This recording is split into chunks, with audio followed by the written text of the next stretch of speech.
What happens when Civil War soldiers' burials are uncovered by a landslide?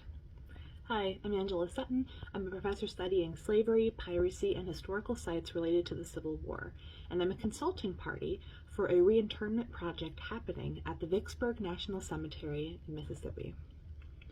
Many of the USCT, the segregated black regiments of our nation's military who died in Vicksburg, were buried on what archaeologists suspect is a native burial mound. The South is full of them.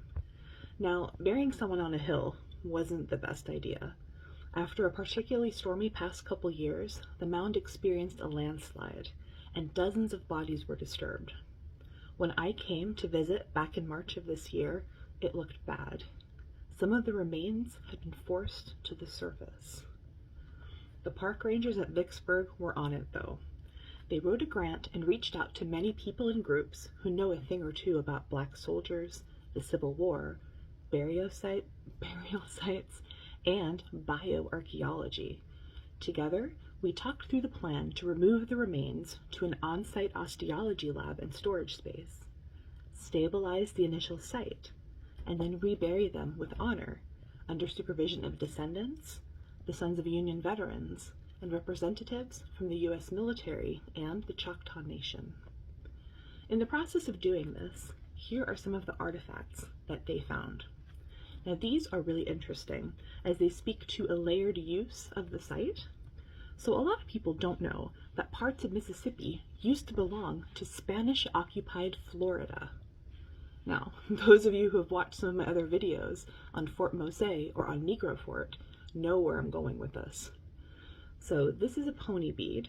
It was made in between 1776 and 1810, and it was used for trade by Choctaw with settler populations, which suggests some interactions between the colonial Spanish or U.S. government and the Choctaw who controlled the region at the time, back when that site was called Fort Nogales. Here's another piece from that era, a possible fragment of what is called blue pearlware that was used by the soldiers of Spanish Florida. Now, if you recall from some of my previous videos, the entire border between Spanish Florida and the U.S. was settled by black soldiers, many of them whom the Spanish lured away from their American enslavers.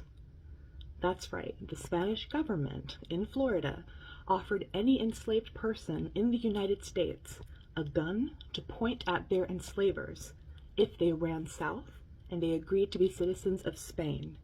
And many people enslaved Georgia, Alabama, Tennessee took that chance and they ran south.